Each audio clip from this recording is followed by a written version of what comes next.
Oyentes de Radio María, un día más, con la gracia del Señor, proseguimos el comentario del Catecismo de nuestra Madre la Iglesia.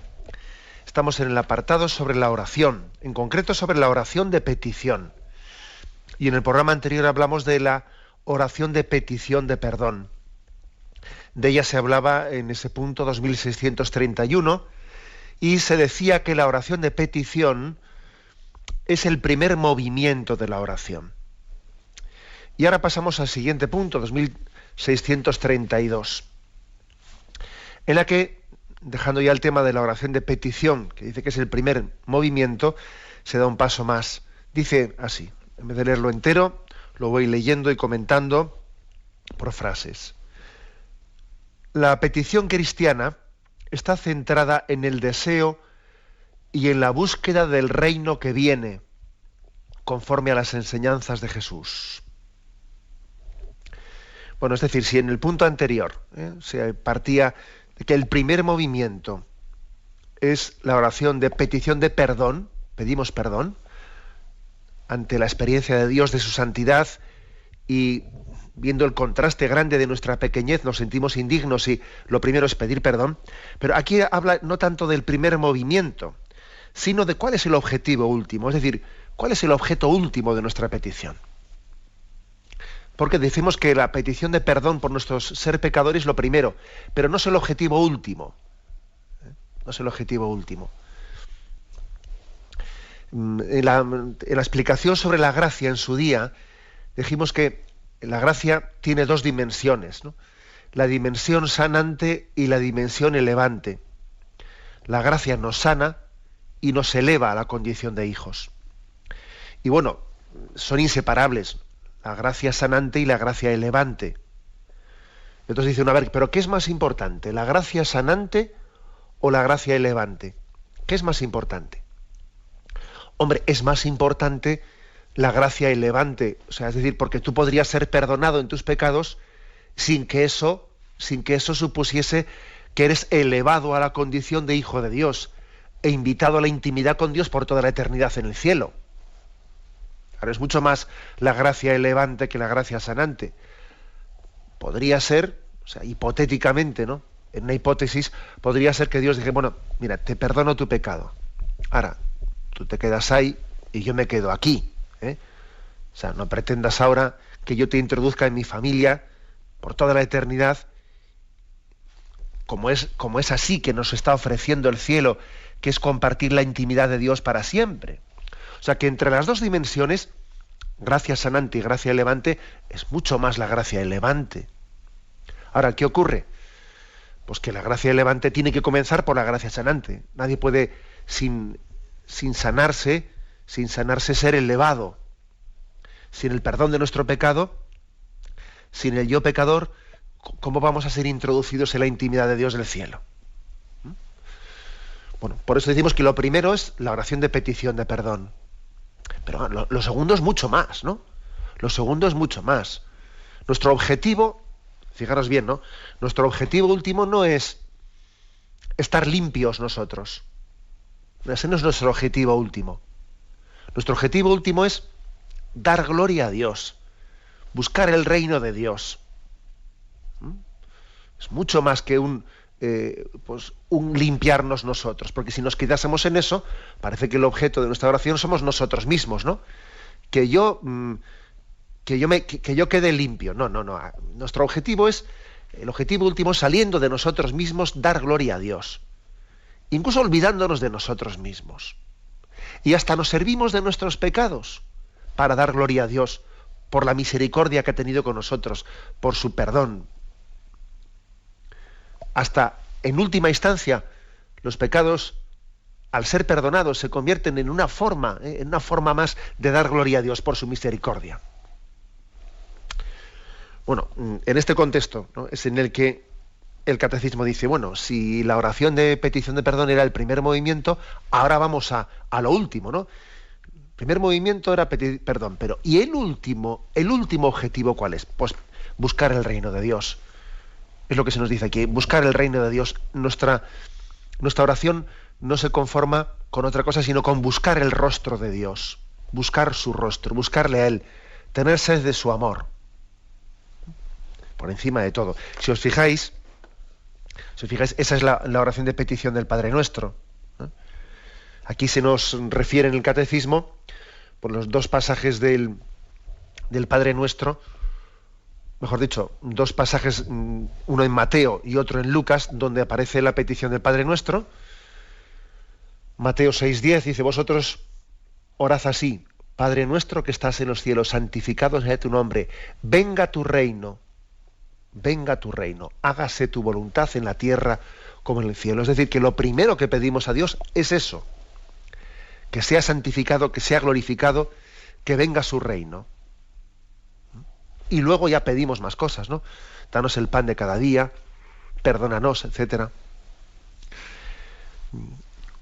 Curiosamente, esta versión del Padre Nuestro que está en el Evangelio de San Mateo, después del Padre Nuestro, pone un pasaje evangélico, acto seguido, que es muy iluminador, ¿eh? Porque después que le han preguntado a Jesús: Señor, enséñanos a orar. Y entonces Jesús dice: orad así, les enseña el Padre Nuestro. Y acto seguido, en el Evangelio de San Mateo dice: por eso os digo, no andéis preocupados por vuestra vida, qué comeréis, ni por vuestro cuerpo, con qué os vestiréis. ¿No vale más la vida que el alimento, y el cuerpo más que el vestido? Mirad las aves del cielo. No siembran, ni cosechan, ni recogen en graneros, y vuestro Padre Celestial las alimenta. ¿No valéis vosotros más que ellas? Por lo demás, ¿quién de vosotros puede, por más que se preocupe, añadir un solo codo a la medida de su vida? ¿Y del vestido? ¿Por qué preocuparos? Observad los lirios del campo, cómo crecen, no se fatigan ni hilan. Pero yo os digo que ni Salomón en toda su gloria se vistió como uno de ellos. Pues si a la hierba del campo que hoy es y mañana se le echa al horno, Dios así la viste, ¿no hará mucho más con vosotros, hombres de poca fe? No andéis pues preocupados diciendo: ¿qué vamos a comer? ¿Qué vamos a beber? ¿Con qué nos vamos a vestir? Que por todas esas cosas se afanan los gentiles. Pues ya sabe vuestro Padre Celestial que tenéis necesidad de todo eso. Vosotros buscad primero el reino de Dios y su justicia, y todas esas cosas se os darán por añadidura. Así que no os preocupéis del mañana. El mañana se preocupará de sí mismo. Cada día tiene bastante con su propio mal. Digo que me parece muy significativo que este pasaje venga después de la explicación del Padre Nuestro, porque es como una aplicación práctica a el orden de las peticiones del Padre Nuestro. Lo primero: santificado sea tu nombre, venga tu reino. Y lo demás se nos dará por añadidura. O sea, rezar bien el Padre Nuestro, entender que el objeto último de nuestra petición es pedir el reino de Dios, pedir el amor de Dios, pedir que el amor de Dios se manifieste en nuestra vida y en todo el mundo, ¿no? Tener eso claro es establecer un orden de prioridades en nuestra vida del que se tiene que desprender una gran paz interior y una superación de muchos agobios. Porque los agobios en nuestra vida vienen no por el hecho de que existan problemas, que es que los problemas hay que afrontarlos, ¿no? Pero los agobios vienen porque los problemas estén en un orden jerárquico en nuestro corazón, pues equivocado. Esa es la clave, ¿eh?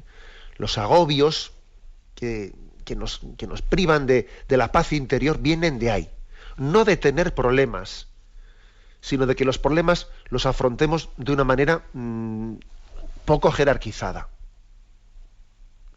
Y cuando lo que tenía que ser estar en cuarto o quinto lugar pasa a ser el primer lugar de preocupación, y al mismo tiempo lo que tenía que ser el primer lugar de preocupación pasa a ser lo quinto y sexto, esa es la clave, esa es la fuente de muchos males. Por supuesto que ser cristiano no es buscar una especie de remedio mágico para que Dios nos quite los problemas. No, los problemas los tiene igual el cristiano que el que no lo es. El Señor no ha venido pues por una varita mágica y con un recurso supersticioso, ¿no? de la fe en Dios para que nosotros no tengamos problemas. No, eso no es eso. Pero sí para que, poniendo a Dios en el lugar en el lugar central de nuestra vida, la búsqueda del reino de Dios, lo demás se relativice, venga a su ser, venga a su lugar, y no esté robándonos la paz, ¿no? Por eso es muy significativo que en este Evangelio de San Mateo, después de la oración del Padre Nuestro, nos diga esto: tú busca lo primero el reino de Dios, venga a nosotros tu reino, y todas esas cosas se os darán por añadidura. Es una lección muy grande. Y el segundo texto que nos ofrece el Catecismo, el primero ha sido el de Mateo 6, el segundo es el de Lucas 11, donde también dice, está contado por Lucas, el tema del Padre Nuestro, la oración del Padre Nuestro, cuando oréis, decid, santificado sea tu nombre, venga a tu reino. Y en este caso, a diferencia de San Mateo, a continuación del Padre Nuestro, también San Lucas pone un texto que también es muy significativo, es decir, que aquí los evangelistas no dan puntadas sin hilo, no dan puntadas sin hilo, y si después del Padre Nuestro han puesto unas palabras de Jesús, es porque el evangelista, cuando ha escrito el Evangelio, ha dicho, este texto está como poniendo un ejemplo práctico de lo que Jesús nos ha puesto en el Padre Nuestro, ¿no? Y en este caso, San Lucas pone esa parábola o ese pasaje del amigo inoportuno, acto seguido del Padre Nuestro. Dice, les dijo también, si uno de vosotros tiene un amigo y acudiendo a él a medianoche le dice, amigo, préstame 3 panes, porque ha llegado de viaje a mi casa un amigo mío y no tengo que ofrecerle. Y aquel desde dentro le responde, no me molestes, la puerta ya está cerrada y mis hijos y yo estamos acostados, no puedo levantarme a dártelos. Os aseguro que si no se levanta a dárselos por ser su amigo, al menos se levantará por su importunidad y le dará cuanto necesite. Y os digo, pedid y se os dará, buscad y hallaréis, llamad y se os abrirá, porque todo el que pide, recibe, todo el que busca, halla, y al que llama se le abrirá. ¿Qué padre hay entre vosotros que su hijo le pide un pez, en lugar de un pez le da una culebra? O si pide un huevo, le da un escorpión. Si pues vosotros, siendo malos, sabéis dar cosas buenas a vuestros hijos, ¿cuánto más el Padre del cielo dará el Espíritu Santo a los que se le pidan? ¿Por qué ha puesto San Lucas este texto después del Padre Nuestro?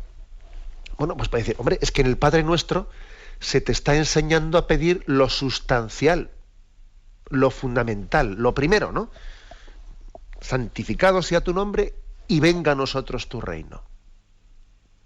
Entonces, vamos a ver, ¿cómo es posible que yo, en vez de insistir en lo primero, en vez de insistir en lo sustancial, esté yo en mi oración siempre pidiendo dones que serán legítimos, ¿no?, pero que son de cuarto, quinto, sexto rango? Recuerdo que en una ocasión en la parroquia, pues hablando con los jóvenes y preparándose un poco para la confirmación, salió el tema de la oración y entonces pues les dije lo siguiente, ¿no? Era yo párroco en Zumárraga, y allí en Zumárraga hay una ermita de la Virgen, pues bueno, pues con gran devoción, ¿no?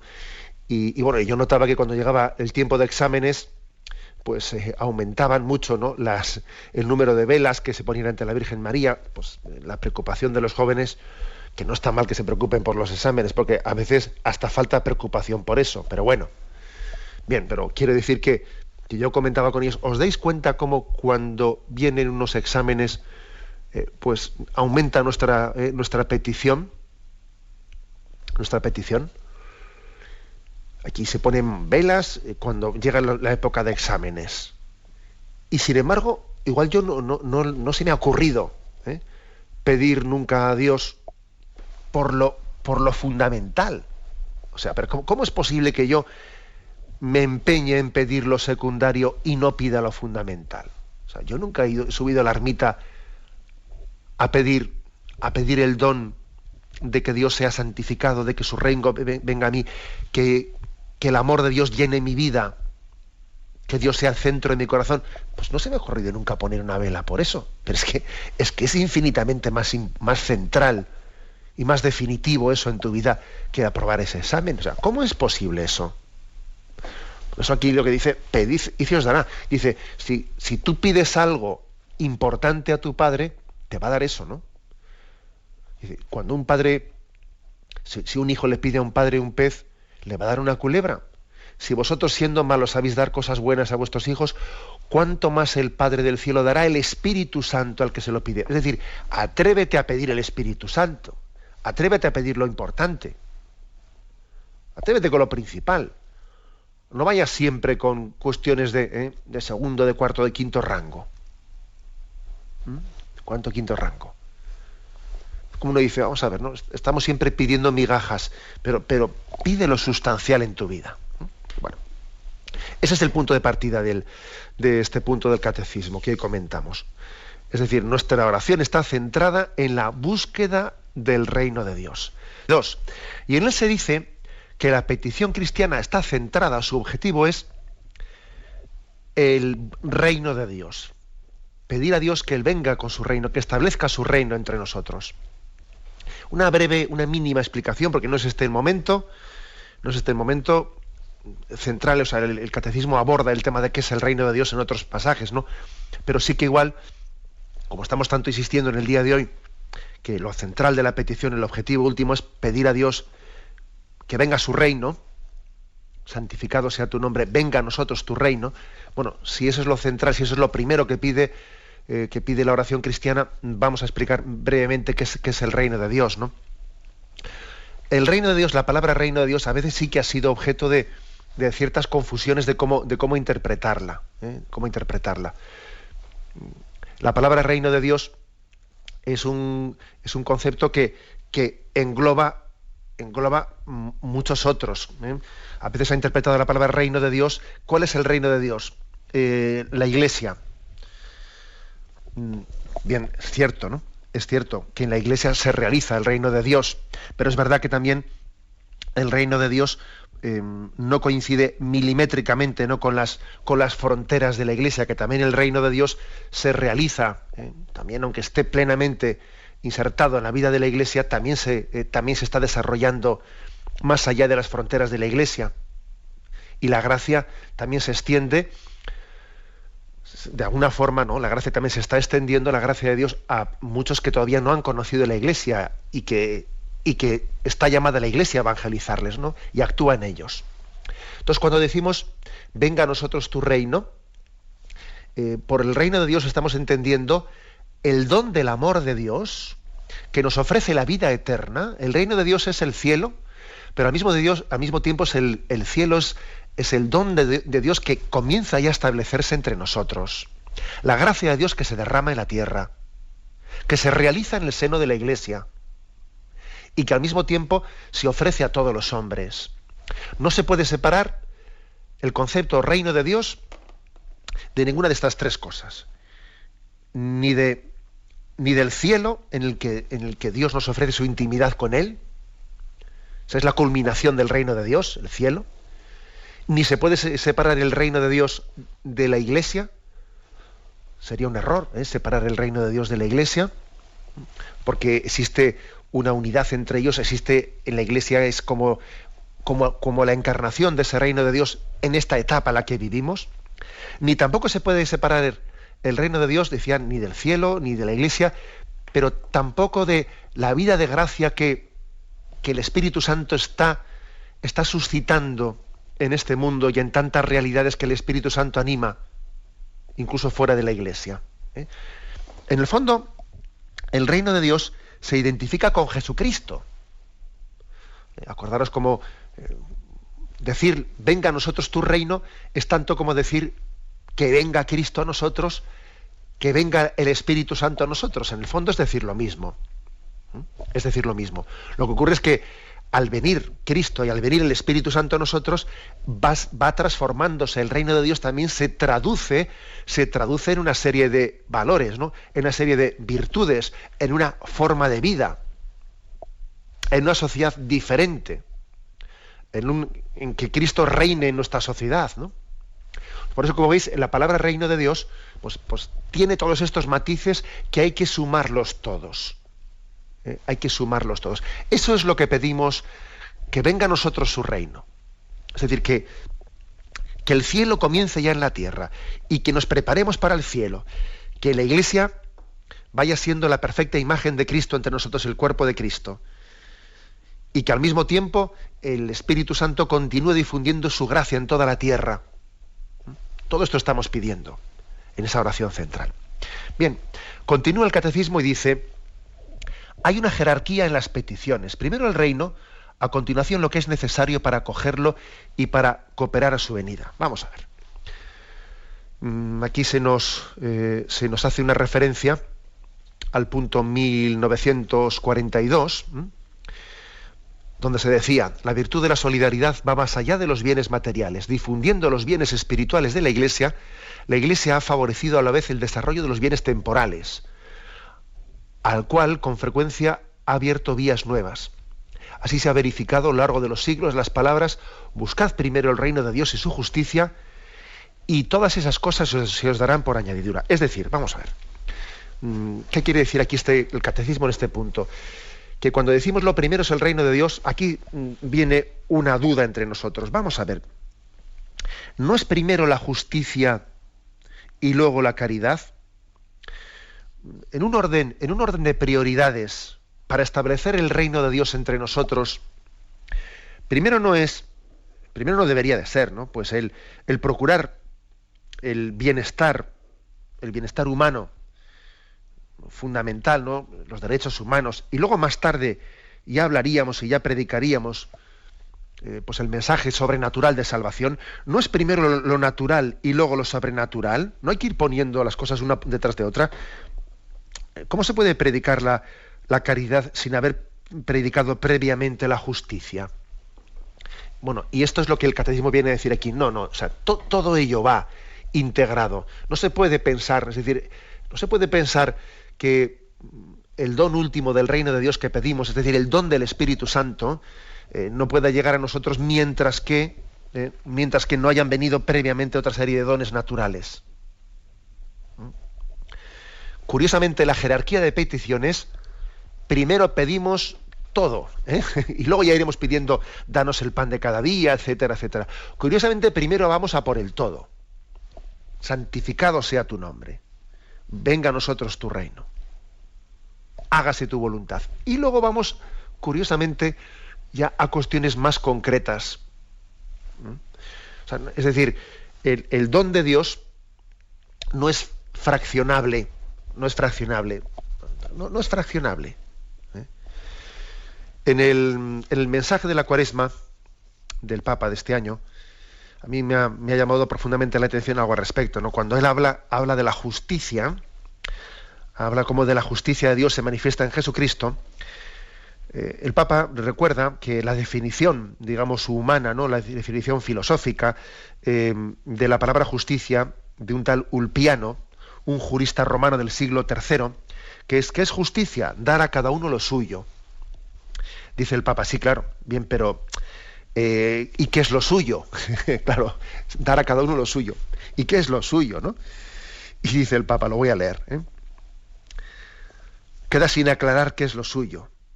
Aquello de lo que el hombre tiene más necesidad, curiosamente, no se lo garantiza la ley.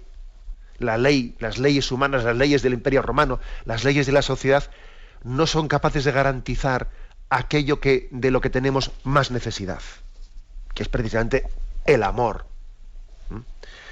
Para gozar de una existencia en plenitud, necesitamos algo más íntimo, que solamente se puede conceder gratuitamente. Podríamos decir que el hombre vive del amor que solo Dios puede comunicarle. Los bienes materiales ciertamente son útiles y necesarios, totalmente necesarios, ¿no? Pero la justicia distributiva no proporciona al hombre todo lo suyo, o sea, todo lo que él necesita para ser feliz. Por eso dice el Papa, ¿no?, en su comentario, que esa definición de justicia, darle a cada uno lo suyo, dice, sí, bueno, nosotros la aceptaríamos, pero la aceptaríamos entendiendo que ese lo suyo es también lo suyo del hombre para ser feliz es el amor de Dios. Es decir, que para que el hombre pueda vivir la justicia necesita la caridad, hablando en plata. Al final no hay justicia sin caridad, sin el amor de Dios gratuito. Porque a mí de qué me sirve que haya una justicia distributiva perfecta en un país en el que se repartan todos los derechos y deberes y etcétera. Bien, sí, mire, pero lo principal de mi vida, aquello que necesito para ser feliz, no lo tengo, que es el amor. No tengo el amor. Por eso, en el fondo, no hay justicia sin caridad. Darle a cada uno lo suyo, es verdad.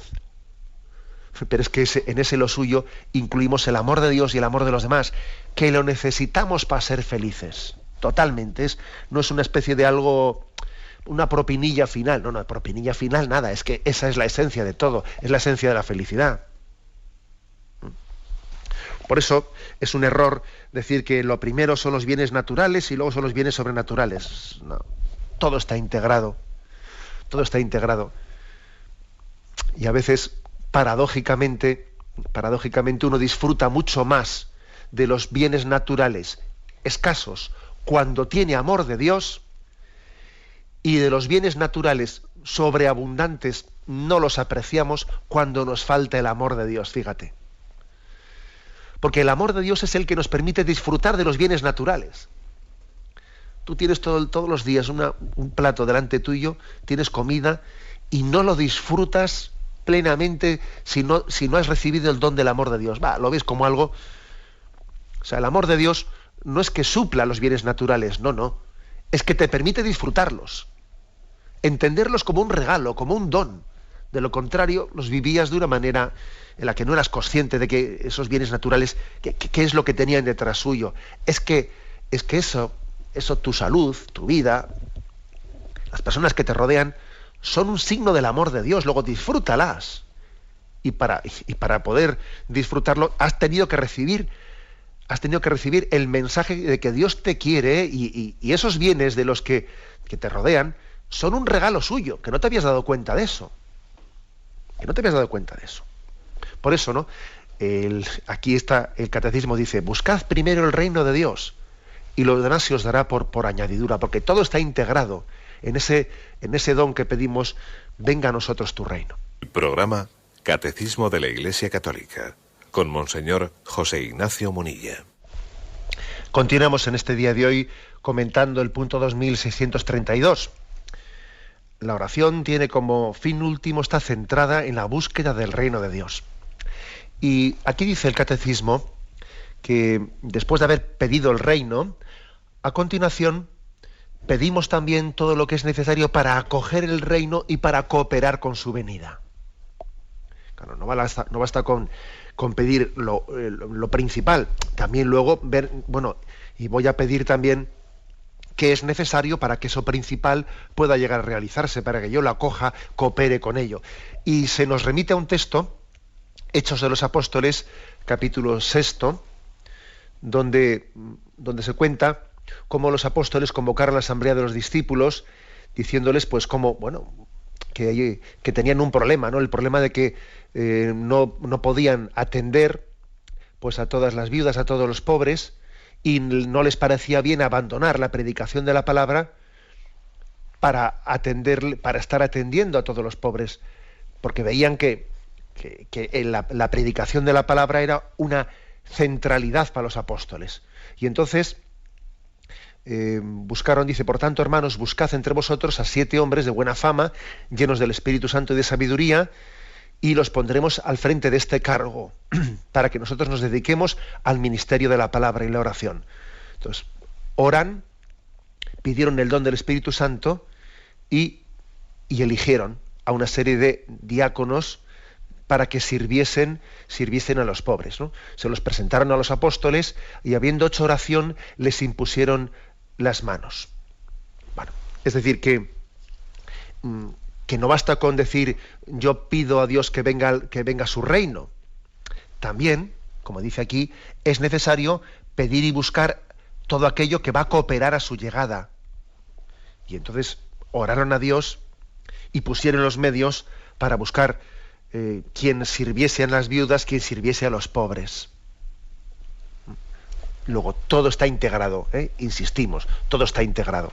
Algunos se piensan que las obras sociales que hace la Iglesia son una especie de gancho para que así tengamos gente cerca y después con ese gancho de que se han acercado a nosotros, pues por motivo de una asistencia social o por la enseñanza, lo que sea, luego les hablemos de Dios, ¿no? Eso es la lectura que hacen, pues, desde fuera de la Iglesia muchas personas. La Iglesia Católica hace cosas para tener, presta servicios como una estrategia para que se le acerque gente, y luego van y les hablan de Dios. No, mire usted, eso es una deformación de nuestra vida. Son dos dimensiones que están, como aquí mismo hemos visto en ese texto, íntimamente ligadas. El reino de Dios se establece, el reino de Dios se concreta, se encarna en el servicio al hombre, a sus necesidades, en el acompañamiento de este hombre al que le estamos anunciando al mismo tiempo a Jesucristo y al que le estamos anunciando que está destinado a la vida eterna. Luego no se puede fraccionar, no se puede dividir en partes la palabra reino de Dios. Lo implica todo, lo implica todo. Continúa diciendo el Catecismo. Esta cooperación con la misión de Cristo y del Espíritu Santo, que es ahora la de la Iglesia, es objeto de la oración por parte de la comunidad apostólica.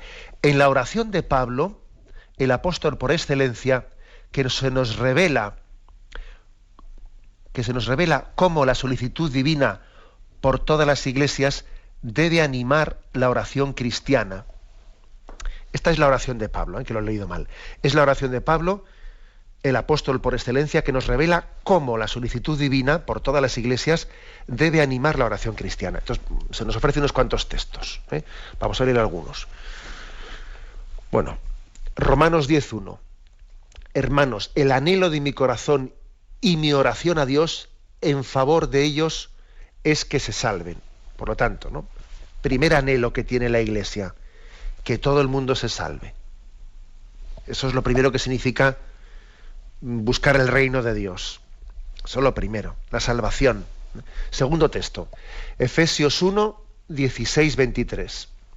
No ceso de dar gracias por vosotros, recordándoos en mis oraciones, para que el Dios de nuestro Señor Jesucristo, el Padre de la Gloria, os conceda el espíritu de sabiduría y de revelación para conocerle perfectamente, iluminando los ojos de vuestro corazón, para que conozcáis cuál es la esperanza a la que habéis sido llamados por Él, cuál la riqueza de la gloria otorgada por Él en herencia a los santos, y cuál la soberana grandeza de su poder para con nosotros los creyentes, conforme a la eficacia de su fuerza poderosa que desplegó en Cristo, resucitándole de entre los muertos y sentándole a su diestra. Es decir, pedimos que Dios sea conocido, es decir, buscar el reino de Dios es no únicamente buscar la salvación en el cielo, sino que nosotros tengamos un conocimiento de Dios desde ahora. La salvación no es algo que nosotros lo busquemos como algo acontecido después en el momento de tu muerte. No, un momento. La salvación se traduce también en el que yo comience a tener una amistad con Dios aquí y comienza a tener con Él una intimidad aquí, en la oración y en la vida de gracia, que luego se va a traducir, que confío y pedimos, ¿no?, por su gracia, que se traduzca en el cielo, en la vida eterna después. Pero yo en el momento del juicio final, allí no me voy a encontrar con alguien desconocido, no, sino con el que yo previamente aquí he tenido una amistad. El cielo consiste en encontrarse con aquel con quien yo he tenido una amistad durante toda mi vida, con aquel que he conocido, que he amado, y finalmente me presento ante él como juez de mi vida, pero no me presento ante un extraño. Qué duro tiene que ser, ¿no? Que alguien, no sé, pues termine su vida y vaya a ser juzgado por alguien al que dice, no, te va a juzgar a Dios. Así, ¿quién es ese? No le conozco. Eso es muy duro. Nosotros tenemos que, pedir el reino de Dios es pedir tener aquí una amistad con Él, que va creciendo, es un increscendo, que luego por su gracia confiamos en que se traduzca en la vida eterna. Esto es pedir el reino de Dios. Siguiente texto que se nos dice el Catecismo. Filipenses 1, 9, 11. Pues testigo me es Dios de cuántos quiero a todos vosotros en el corazón de Cristo Jesús. Y lo que pido en mi oración es que vuestro amor siga creciendo cada vez más en conocimiento perfecto y todo discernimiento, con que podáis aquilatar lo mejor para ser puros y sin tacha para el día de Cristo, llenos de frutos de justicia que vienen por Cristo. Es decir, que aparte de tener amistad con Cristo, el reino de Dios también, pues es tener la capacidad de discernir lo que es conforme a su voluntad, de aquilatar lo que es conforme a su espíritu y lo que es contrario a su espíritu. De manera que si uno tiene amistad con Cristo, vaya adquiriendo, pues, ¿cómo diría yo? Pues como un olfato espiritual, y vaya entendiendo que es conforme al Señor y que es contrario a su espíritu. Ser de Cristo se traduce en una especie de sensus, ¿no? Un sentido interior de saber cuándo estoy yo construyendo mi vida. Uno discierne, ¿no? Discierne y decir, esta manera de trabajar que tengo yo, esta manera de vivir la vida de familia, ¿es conforme al reino de Dios o no es conforme al reino de Dios? Esta manera de abordar las cosas que tengo yo en esto, con la economía, con lo otro, esto a mí me está acercando, me está preparando para el encuentro con Cristo. O vivo yo una esquizofrenia, vivo una doble vida, ¿no? Una doble vida que en una parte sí tengo unas prácticas religiosas, pero luego la manera de configurar mi vida no tiene nada que ver, ¿no? Por eso aquí, fijaros lo que dice este texto de Filipenses 1:9, ¿no? Pido un discernimiento con que poder aquilatar, ¿no? Que es aquello que me hace puro y sin tacha delante de Dios. Un discernimiento para diferenciar, ¿no?, lo que es conforme a su espíritu. O sea, que esto también es el reino de Dios. No solo es no solo es pedir ir al cielo, sino tener una amistad, una intimidad con Él. Bueno, y vamos a ofrecer un último texto. Colosenses, nos dice aquí el Catecismo, Colosenses 1, versículos del 3 al 6.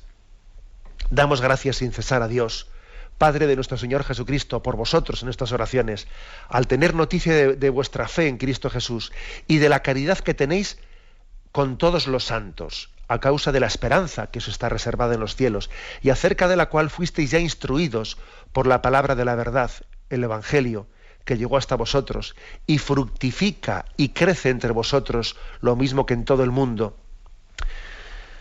Es decir, lo sustancial de este texto, que el apóstol da gracias a Dios por la caridad que hay entre los santos, por la caridad. Al final, el reino de Dios, esa petición que hacemos, que venga a nosotros tu reino, pedimos el reino de Dios, eso se traduce en la caridad entre nosotros.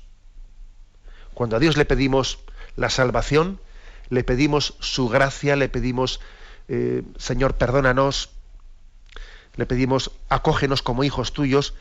La manera de saber si esa petición, de que su reino venga a nosotros ha sido escuchada, ha sido acogida por nosotros, es ver que tengamos más capacidad de querernos, de amarnos y de saber que ese que está junto a nosotros es también alguien querido por Dios. Entonces yo cómo yo no voy a querer a los que Dios quiere. Vamos a ver. ¿Cómo yo voy a decir, quiero que me quieras a mí, pero no quiero saber nada con el otro? Al final el termómetro definitivo de nuestra oración, de la oración en la que le pedimos a Dios que lo sea todo para nosotros, el termómetro definitivo para evaluar la calidad de esa oración es la caridad hacia el prójimo. Es la confianza en Dios y la caridad al prójimo. He aquí el termómetro. Confiar más en Dios y amar más al prójimo. Si nosotros vemos que después de hacer oración esas dos cosas se consolidan, o sea, confianza en Dios que me permita tener paz y tener despreocupación de los agobios. Si eso es así, la oración va por buen camino.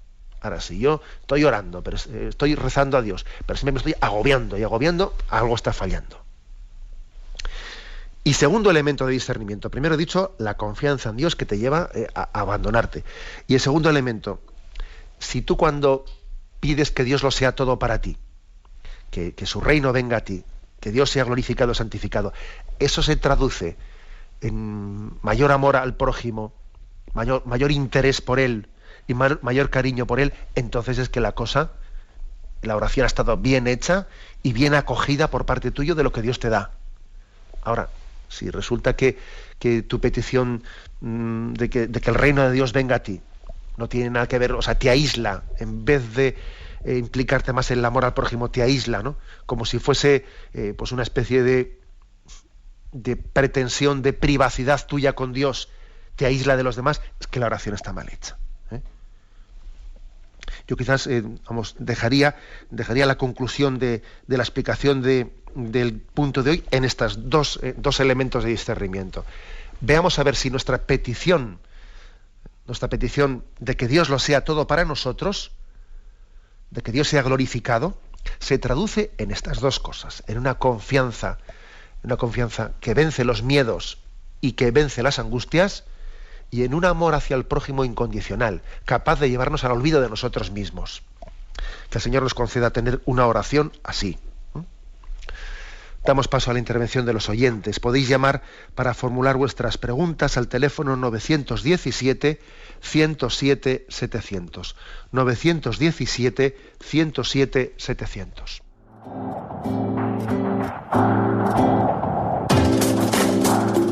Estos voluntarios que dan su tiempo generosamente en el día a día. Un cordial saludo a todos los oyentes de Radio María. Un día más, con la gracia del Señor, proseguimos el comentario del Catecismo de nuestra Madre la Iglesia.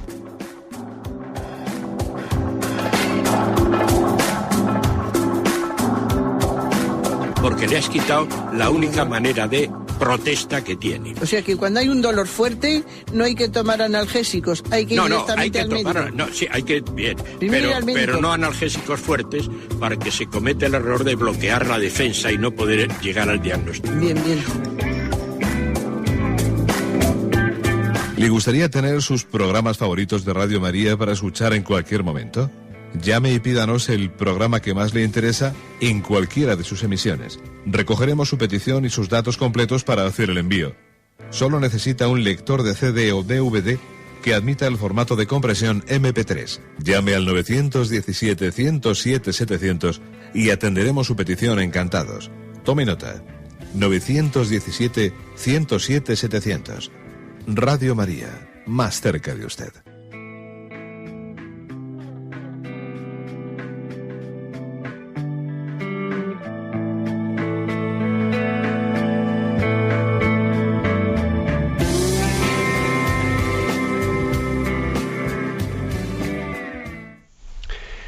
Sí, buenos días, ¿con quién hablamos? Hola, buenos días, Rosalía de Palma de Mallorca. Adelante, Rosalía. Quería preguntarle, tengo una amiga que tiene 2 bebés en adopción, o en acogida. Uh-huh. Entonces el otro día saliendo de misa me dice, a ver cuándo podemos bautizar a estos muchachos. Digo, ¿y por qué no lo haces ya?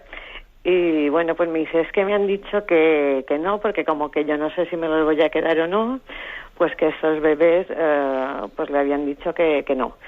Entonces quería saber si esto es correcto y el bautismo de deseo, si es posible en estos casos. Vamos a ver,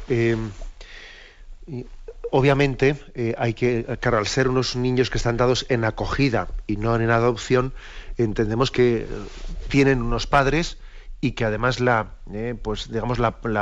patria potestad de esos padres hacia esos niños, por lo tanto todavía existe, aunque haya sido limitada y hayan sido dados en acogida, pero no en adopción, ¿no? Con lo cual evidentemente no puede realizarse ese bautismo sin el consentimiento de sus padres, ¿eh? Eso es un caso claro. Hay una en la vida de Juan Pablo II se cuenta un episodio curioso, y es que en aquella Polonia en la que los nazis pues acabaron con un tanto por ciento muy importante de la población judía de Polonia, pues una familia católica había acogido a un niño judío en su seno y consultaron a Juan Pablo II pues si debían de bautizar a ese niño judío que ellos habían acogido. Y la palabra que les dio Juan Pablo II fue la de decir, no debéis bautizarle porque de alguna manera sus padres, interpretando la voluntad que sus padres habían manifestado o habían un poco manifestado, obviamente es que su niño fuese judío y no cristiano, ¿no? Por lo tanto, no debe de ser un niño bautizado en contra del sentimiento de sus padres, ¿eh? Otra cosa es que lógicamente ellos den pasos y realicen, pues en este caso concreto que usted me dice, sus encuentros, sus conversaciones, lo propongan, expliquen los porqués, expliquen las conveniencias, etcétera, pero ese proceso, en el caso concreto que usted dice, la respuesta es clara. Damos paso a un siguiente oyente. Buenos días. Buenos días, Sí. Monseñor Munilla. Sí, le Bueno, en escuchamos. primer lugar, felicitarle por el programa que hace y luego le paso a hacer la pregunta. Yo le conozco de un retiro en Palencia con el padre Jean Manyacal. Tuve la suerte de escucharle una homilía sobre María Auxiliadora y que me encantó, en un retiro de la Renovación Carismática. Y yo la pregunta que le quería realizar era la siguiente. El otro día en un curso de liturgia, pues decían, el Catecismo de la Iglesia dice en los días de Cuaresma, pues abstenerse de comer carne. Eso era lo que todo el tiempo se ha dicho. Pero decía que bueno, que eso de la carne era antes porque era muy valorada y tal, pero que ahora se podía hacer cualquier, por ejemplo, sacrificio o en obras de caridad o visitar a los enfermos o eso, y que no era justamente que se ciñera a lo de no comer carne. Y yo quería preguntarle eso. Y otra pregunta que quería hacerle. Yo, por ejemplo, soy una persona escrupulosa en cuanto a así lo de la comunión y eso. Y algunas veces, bueno, no es que se diga, por ejemplo, cuando sabes de un sacerdote que tiene novia, no que la ha tenido, que la tiene, pero no que te lo digan. Ves cosas y ves siempre con una persona y bueno... Y yo, por ejemplo, si tengo que ir a comulgar, pues yo siento verdaderos escrúpulos. Le quiero preguntar, ¿este sacerdote consagra? Vamos a ver. Que si está en pecado mortal hace la consagración. Vamos a ver, de acuerdo. Varias cosas me pregunta usted. Con respecto a lo último que me pregunta, obviamente, aunque el sacerdote estuviese en pecado mortal, la validez de la consagración del sacramento está asegurada. Porque fijaros que angustia sería para nosotros el que nosotros dijésemos, a ver, ¿a dónde me acerco a recibir un sacramento? Y yo tengo que estar pendiente de evaluar la santidad de ese sacerdote antes de recibirlo. Sería una angustia tremenda, diciendo, a ver si este sacramento lo he recibido válidamente, igual no ha sido válido porque el cura no era santo. Tendríamos que estar cuasi espiando a los sacerdotes para ver si son santos. Obviamente el Señor ha tenido la misericordia de asegurar la validez y el fruto de los sacramentos más allá de la santidad de quienes los celebran. En cualquier caso, en el caso concreto que usted ha dicho de que un sacerdote pueda tener una doble vida, etcétera, usted lo que debe de hacer es, si entiende que hay digamos elementos suficientes para afirmarlo, pues hablar con el obispo. ¿Me explico? Una cosa así se habla con el obispo. Bien, y con respecto a la pregunta primera que usted ha hecho. La pregunta primera, vamos a ver, el tema de la abstinencia de la carne, ¿no? Toda norma tiene una letra y tiene un espíritu. Tiene una letra, la letra es no comer carne los viernes, y especialmente además los viernes de Cuaresma, ¿no? Y tiene un espíritu. Es verdad que se podría estar cumpliendo la letra sin cumplir el espíritu. Dice, bueno, pues yo voy a reservarme los viernes de Cuaresma y estoy allí comiendo pues los pescados más caros y los mariscos, etcétera. Se podía, he guardado la letra y no he guardado el espíritu. Ahora, lo contrario, ¿vamos a guardar el espíritu sin guardar la letra? Es decir, voy a guardar el espíritu aunque coma carne, pero intento guardar el espíritu pero comiendo carne. Pues yo pienso que hay que intentar guardar el espíritu guardando también la letra. Es decir, también, o sea, cumpliendo materialmente el hecho de no comer carne. ¿Por qué? Porque, entre otras cosas, es también un signo común que hacemos. Y el hecho de que nos unamos todos en un signo común tiene su validez. Tiene su validez, porque si os dais cuenta, los días de ayuno y de abstinencia son pocos. Para empezar, el no comer carne fuera de Cuaresma es dispensable por obras de caridad. O sea, digamos que los días de ayuno son el miércoles de ceniza y el viernes santo, hoy por cierto, ¿no? El día de hoy.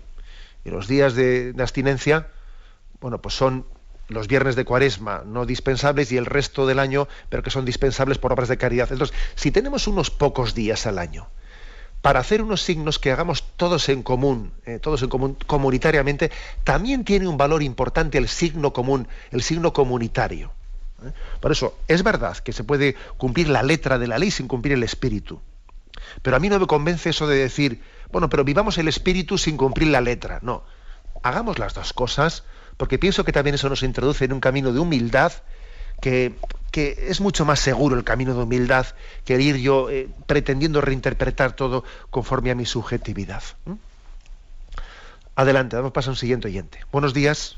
Hola, buenos días. Buenos días, sí. Pues yo le quería hacer una pregunta porque estoy preocupada con una madre que tengo, porque resulta que ella ya lleva 15 años por ahí en grupos de catequesis y demás, y entonces ella vive muy agobiada. Ella dice que ora, que ella se le meten mucho las cosas en la cabeza, las cosas le preocupan mucho excesivamente, pero que ella no le veo yo paz nunca. Las conversaciones que tiene siempre es qué me pasa a mí, que si yo le pido al Señor que me quite esto, que las cosas, y que se agobia y los problemas, y si tiene algún problema con algún familiar o algo, eso yo le digo que me dé la gracia, que perdone, pero no puedo, pero yo soy, en fin, una persona muy agobiada, no transmite paz ninguna, pero ni a los demás ni ella misma, y yo se lo pido al Señor, pero yo qué hago, si es que yo soy así.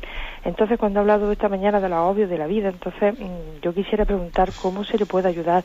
Obviamente estará orando mal, porque es que iba, ya le digo, cada 15 días va al grupo, lleva 15 años yendo y no transmite pan, ni tiene ya pan ni transmite. Y digo, ¿cómo le podría yo ayudar expresamente? Ya. Muchísimas gracias. Bien, gracias. Vamos a ver. La verdad es que yo creo que la pregunta del oyente también me sirve para hacer una cosa, y es decir, que también hay que decir que psicológicamente nuestro ritmo puede llegar a ser muy distinto el de unos y otros. Y no es prudente que nos juzguemos desde fuera, ¿no? Diciendo, con lo angustiado que es, es que no reza bien. Si rezase bien, tendría una paz interior. Hay personas que también tienen un ritmo psicológico que les lleva fácilmente a la angustia. ¿Qué quiere decir? Pues que necesitan todavía más de ese principio que estamos predicando, ¿no? El hecho de que buscad primero el reino de Dios y lo demás se os dará por añadidura, y que tengas una capacidad de olvidarte. Lo necesitan más, pero no les juzguemos, ¿no? No les juzguemos, porque claro, igual el condicionamiento de carácter y psicológico tan fuerte que tienen, pues puede hacer que los dones de esa oración se estén dando. Lo que pasa es que no se traduzcan en lo que en otras personas se traducen por el ritmo distinto que tiene. O sea, esto no es relativizar lo que he dicho, sino que es contextualizarlo.